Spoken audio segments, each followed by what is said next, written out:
A questão do home care, ele está crescendo por vários motivos. Um dos motivos é a popularização desse tipo de serviço.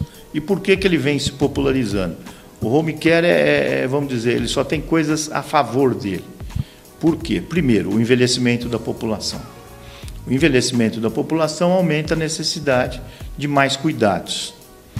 O home care, ele é mais barato do que a internação hospitalar. Ele é bem mais barato.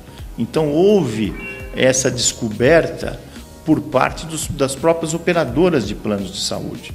Então, ao invés de um paciente ficar internado durante 10 ou 15 dias, ele fica internado durante 5 ou 6 e completa esse tratamento no home care. Ou seja, o próprio plano de saúde encaminha um serviço próprio ou terceirizado na casa do paciente para fazer o quê? Para fazer curativo pós-operatório, para fazer reabilitação física, para saber se está tudo bem, até para evitar uma reinternação. Ver se o paciente está fazendo o repouso que deve fazer ou não. Então isso é muito importante. Tudo isso que eu estou te falando aumenta a qualidade, aumenta o acolhimento do paciente.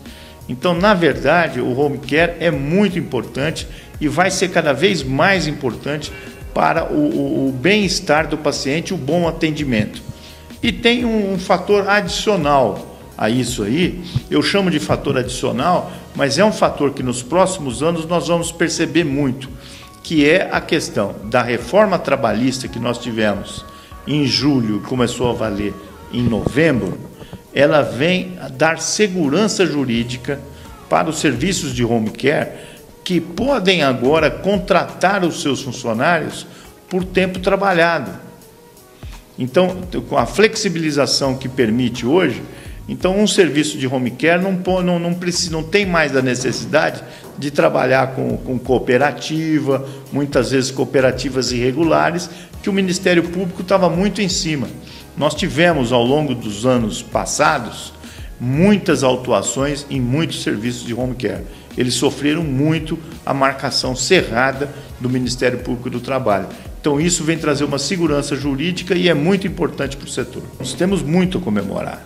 O SUS é um programa fantástico de inclusão social, ou seja, ele universaliza o atendimento médico hospitalar, o atendimento à saúde. Isso nós não podemos perder nunca.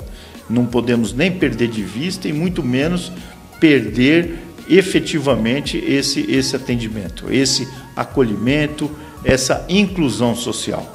O que nós precisamos aprofundar no SUS? A primeira coisa que todo mundo sabe é chover no molhado, eu voltar a falar isso, mas preciso falar, é o subfinanciamento. Ou seja, não pode um Ministério da Saúde, como o Ministério da Saúde no Brasil, ter um orçamento de 100 e poucos bilhões de reais. É muito pouco para uma população de mais de 200 milhões de pessoas. Então esse é um ponto, é o subfinanciamento.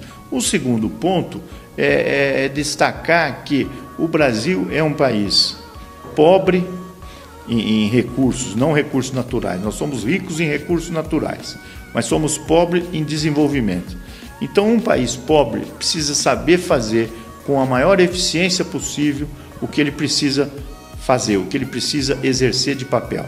Então o Ministério da Saúde precisa perder, junto, para fazer com que o SUS perca, esse viés ideológico de ser tudo estatal. O que eu quero dizer com isso? Maior integração público-privada.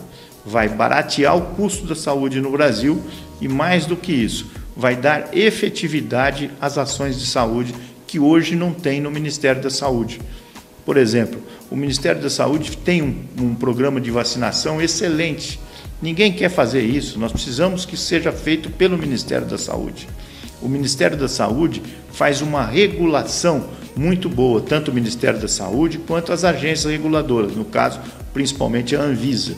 Exercem essa regulação de maneira exemplar. Eles têm que se dedicar a isso e não se dedicar a executar o serviço.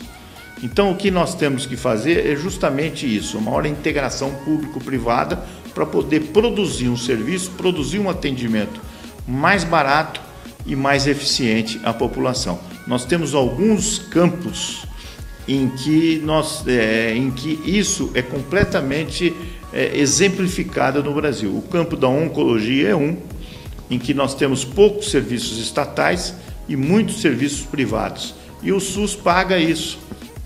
Se não paga bem, paga pelo menos para deixar funcionando o serviço. O outro é o exemplo que nós temos aqui, que é a terapia renal substitutiva, que também paga pouco, mas de qualquer maneira funciona, é um serviço que funciona. Então, o que nós precisamos não é de mais serviços estatais, é de mais regulação e mais financiamento estatal.